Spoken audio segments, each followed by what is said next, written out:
എമ്പുരാന്റെ trailer റിലീസായതിനു ശേഷം ആരാധകർക്കിടയിൽ ഏറ്റവും ഉയർന്നു വരുന്ന ഒരു ക്വസ്റ്റ്യൻ ആണ്, who is the villain of this movie?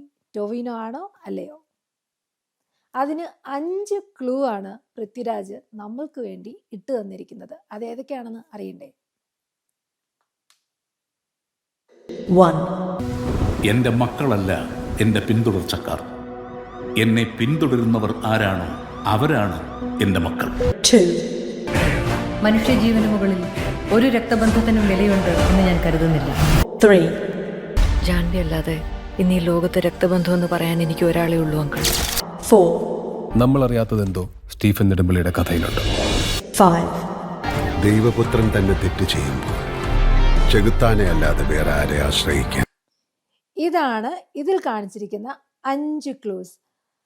ഇത് വെച്ചിട്ട് പൃഥ്വിരാജ് നമുക്ക് ആരാധകർക്കിടയിൽ ഒരു കൺഫ്യൂഷൻ ഉണ്ടാക്കിയതാണെങ്കിലോ? Since he is the director, I don't think so Tovino is the villain of this movie. Something surprise is coming for us. Lucifer കണ്ട ഏതൊരു വ്യക്തിക്കും മനസ്സിലാകും ഈ ഡയലോഗ്സ് പറഞ്ഞിരിക്കുന്നത് ആരെ ചൂണ്ടിക്കാട്ടിയിട്ടാണെന്ന്.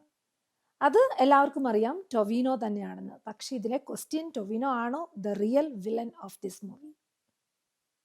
ടൊവിനോയുടെ ക്യാരക്ടറിന് എന്തായാലും ഒരു നെഗറ്റീവ് ഷെയ്ഡ് ഉള്ളതായിട്ട് ഈ ട്രെയിലർ കാണുമ്പോൾ തോന്നുന്നുണ്ട്. പക്ഷേ പൃഥ്വിരാജ് ഡയറക്റ്റ് ചെയ്യുന്നത് കൊണ്ട് തന്നെ എല്ലാ മൂവിയിലും എന്തെങ്കിലും ഒരു സർപ്രൈസ് എലമെന്റ് നമുക്ക് എല്ലാവർക്കും പ്രതീക്ഷിക്കാം. അപ്പോൾ നിങ്ങളെപ്പോലെ ഈക്വലി എക്സൈറ്റഡ് ആണ് ഞാനും എമ്പുരാൻ മൂവി കാണാൻ. ആരാണ് ഈ മൂവിയുടെ വില്ലൻ എന്നുള്ളത് തീർച്ചയായിട്ടും ഒരു വലിയൊരു ക്വസ്റ്റ്യൻ മാർക്ക് തന്നെയാണ്. So let's wait and see Empuraan movie.